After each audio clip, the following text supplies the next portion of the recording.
नमस्कार दोस्तों। क्या नरेंद्र मोदी जो करते हैं वो मास्टर स्ट्रोक होता है और क्या राहुल गांधी जो करते हैं वो सब फ्लॉप शो होता है? क्या राहुल गांधी जो कुछ करते हैं वो देश के खिलाफ होता है, देश की आवाम के खिलाफ होता है, और नरेंद्र मोदी जो करते हैं उससे देश का भला होता है, देश सुरक्षित होता है और देश बनता है? क्या राहुल गांधी युवाओं के, महिलाओं के, किसानों के, आदिवासियों के, दलितों के, पिछड़ों के, अल्पसंख्यकों के दुश्मन हैं और नरेंद्र मोदी इस देश को बचा सकते हैं, इस देश के सांप्रदायिकता और नफरत से बचा सकते हैं, इस देश को सुरक्षा दे सकते हैं? कमोबेश आज सवाल इसके इर्द गिर्द। सवाल क्यों है ये? क्योंकि आज नरेंद्र मोदी ने सेना के लोगों को संबोधित करते हुए एक बात कही। उन्होंने कहा कि पंडित जवाहरलाल नेहरू जिस समय प्रधानमंत्री थे, देश आजाद हुआ तो सबसे पहला घोटाला सेना में हुआ। कौन सा घोटाला हुआ यह नहीं बताया, क्योंकि आज तक ऐसा कोई घोटाला हुआ ही नहीं। उन्होंने कहा कि घोटाला यह है कि बाहर से गोला बारूद मंगवाया जा रहा था, बाहर से तोपें मंगवाई जा रही थी, बाहर से इशारे मंगवाए जा रहे थे, आयुध उपकरण हुजूर बाहर से मंगवाए जा रहे थे। आत्मनिर्भर भारत नहीं था। ये बात तो हम भी कहते हैं, हर कोई कहता है। इस देश के अंदर सुई नहीं बनती थी, अपने लड़ने के लिए सब कुछ बाहर से आता। लेकिन वही नेहरू ने इस देश में ऑर्डिनेंस फैक्ट्रीज की चेन बनाई। इस देश में लड़ाकू विमान हो या दूसरे विमान हो, बनाने का के कारखाने HAL और दूसरे तमाम कारखाने लगाए। तमाम उन पे रिसर्च के लिए DRDO की लैब खोली। उसके अलावा CSIR की लैब्स खोली। सैकड़ों सैकड़ों लैब खुली हैं। आज आप जाइए, तमाम जगह देखिए।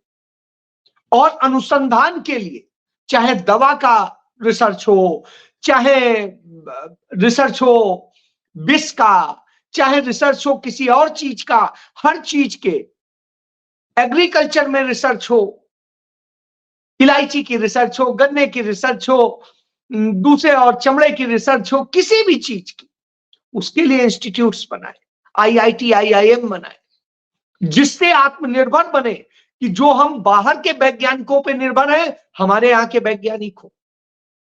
इसरो बनाया,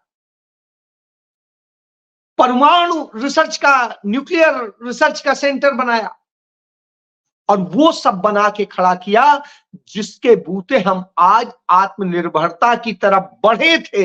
लेकिन आपने चाइना के, अमेरिका के, फ्रांस के, इन सब की गुलामी में ढकेल दिया और सिर्फ वहीं से खरीद करने का जो घोटाले हुए हैं वो आपके समय में हुए, उस समय में नहीं हुए थे।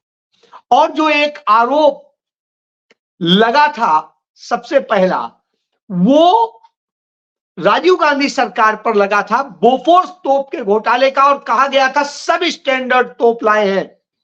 और वही बोफोर्स तोप थी जिसके बूते कारगिल जीता गया और तब प्रशंसा की गई। और तब अटल बिहारी वाजपेयी सरकार के दौरान ही, भाजपा के सरकार के दौरान ही, NDA सरकार में राजीव गांधी समेत उनके तमाम लोगों के जो मूल्य मनाया जा रहा था, उनके जो मिस्टर क्लीन की छवि खराब की गई थी, उसमें कोर्ट के अंदर कहा गया कि कोई सबूत नहीं है, हमने 250 करोड़ रुपया खर्च कर दिए। आरोप लगा था कि 64 करोड़ की दलाली खाई गई, और उसकी जांच में सिर्फ CBI ने 250 करोड़ रुपया खर्च किए, और उसके बाद कहा कि कोई भी घोटाला नहीं हुआ। तो आप समझ लीजिए कि राजीव गांधी को इस तरह से बदनाम करके आपने सिर्फ सत्ता पाई। आज जितने हो, चाहे चंद्रायन हो, चाहे मंगलायन हो, चाहे जो भी हो, जितने आपके अंतरिक्ष प्रोग्राम है वो पंडित नेहरू से शुरू हुए, इंदिरा जी से बढ़े, राजीव जी से बढ़े। विज्ञान एवं तकनीक मंत्रालय राजीव गांधी ने ही बनाया था। युवा मामलों का मंत्रालय अलग से राजीव गांधी ने बनाया था, और बहुत कुछ किया। तो उस समय लगता है कि आप कितना झूठ बोलते हैं। चलिए, यह रहा आपका झूठ। अब आता हूं सच क्या है। राहुल गांधी के ऊपर बार बार लांछन लगाते हैं, बार बार चीजें कहते हैं। राहुल गांधी ने जब भारत जोड़ो न्याय यात्रा शुरू करने की घोषणा की तो नरेंद्र मोदी और उनके तमाम चंपक ये कहते थे कि इससे क्या होगा, इसका विजन क्या है, इससे किसको लाभ होने वाला है, क्या होगा। क्योंकि वहां तो बैठ के सब कुछ होता है, एक टेबल पे डिसाइड होता है। खराब लग रहा था कि राहुल गांधी जनता के बीच जाएंगे। हम मीडिया के जरिए तो उनको पूरी तरीके से ब्लैकआउट किए हुए हैं, लेकिन वो जनता के बीच जाएंगे तो जहां जाएंगे कम से कम उन क्षेत्रों में जाकर के अपनी बात कहेंगे तो लोग जानेंगे। बड़ा तकलीफ थी। तो तमाम तरह से घेरा गया, और न सिर्फ भारतीय जनता पार्टी के चंपकों ने घेरा, उन लोगों ने भी इस पर सवाल उठाए जो कथित तौर पर विपक्ष थे। उन्होंने भी तमाम तरह से बातें कही। बहरहाल राहुल गांधी न रुकने वाले थे न ठहरने वाले थे। और तब उन्होंने जब अपना पहला पोस्टर रिलीज किया तो उस पोस्टर में बताया गया कि कैसे हम युवा न्याय की बात करेंगे, हम कैसे भागीदारी न्याय की बात करेंगे, हम कैसे नारी न्याय की बात करेंगे, हम कैसे किसान न्याय की बात करेंगे, और हम कैसे श्रमिक न्याय की बात करेंगे। जब उन्होंने यह कहा तो तकलीफ थी कि आखिर ऐसा क्यों, क्योंकि युवाओं को न्याय मिल जाएगा तो जो मोदी मोदी कहते हुए वो बेरोजगार युवा घूम रहे हैं वो कहां से लाएंगे, अग्निवीर कहां से बनाएंगे। और यदि सामाजिक भागीदारी हो गई, हर व्यक्ति को न्याय मिल गया, तो वो कैसे मोदी मोदी कहते घूमेगा। और यदि नारी को न्याय मिल गया, तो नारी को अधिकार मिला, तो फिर वो कैसे हम नचाएंगे, उससे हम कैसे तमाम स्टंट कराएंगे। और साहब, यदि किसान को न्याय मिल गया तो फिर वो हमारे जो हम देते हैं 2000 रुपया का अनुदान, और अनुदान क्या देते हैं, इधर से काटते हैं उधर देते हैं। जो पहले मिल रहा था उससे भी गया गुजरा है।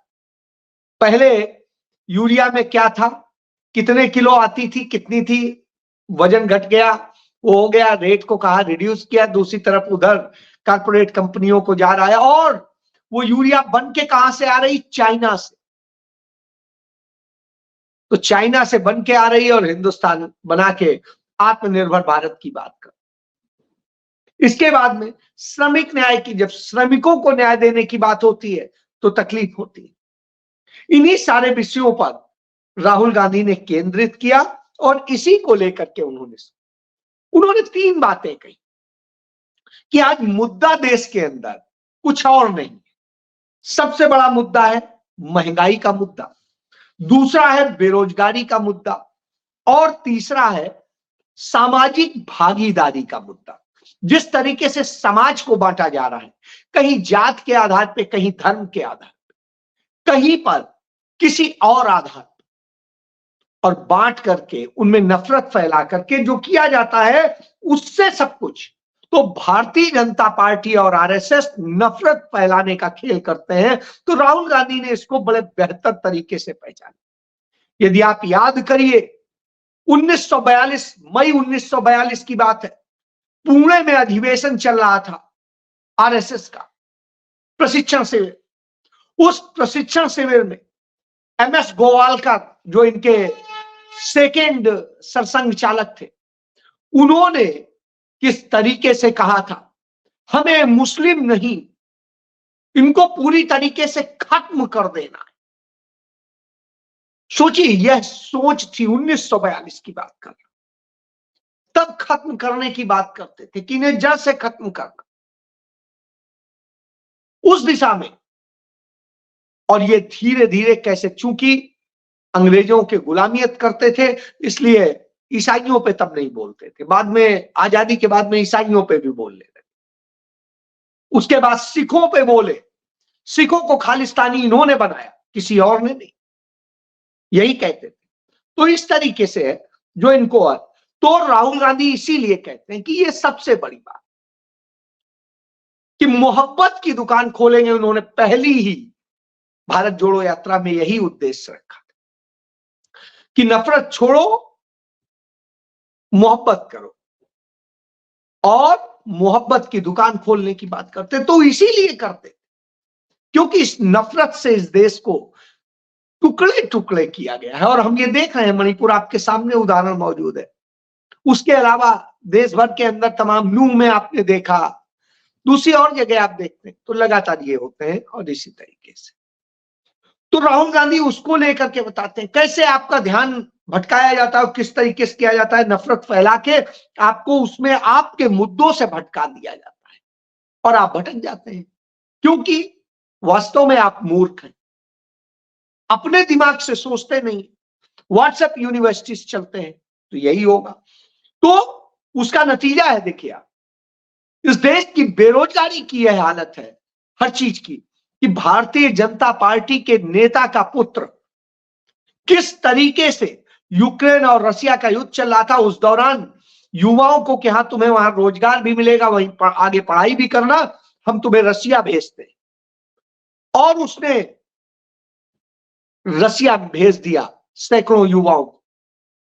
और वहां जाने के बाद में उन्हें पता चला, उन्हें तो इसलिए भेजा गया कि सेना के लिए लड़ो, रूस की सेना के लिए, और उन्हें छोड़ दिया गया। कई हमारे युवा वहां शहीद हो गए हैं दूसरे देश के लिए। यह दशा हो, आप सोचिए, उसके बावजूद सब खामोश हैं, न प्रधानमंत्री बोलेंगे न कुछ बोलेंगे। उनके पास युद्ध के लिए सैनिक नहीं है, हमारे लोग मान। क्यों? क्योंकि मुद्दा में बेरोजगारी है, मुद्दा महंगाई है, वो नहीं चला सकते हैं परिवार, बाप नहीं पाल पा रहा है, नहीं कुछ कर पा रहा है। तो इस तरह की दशा है। फिर उसके बाद आप याद देखिए, आदिवासियों को जैसे शिकार बनाया जा रहा है, महंगाई का शिकार, सब चीजों का शिकार है, बेरोजगारी का शिकार है। उस स्थिति में उनको फंसाया जाता है छोटी छोटी चीजें देके, 5 किलो अनाज देकर, और फिर उनके जल जमीन जंगल को छीन लिया जाता है।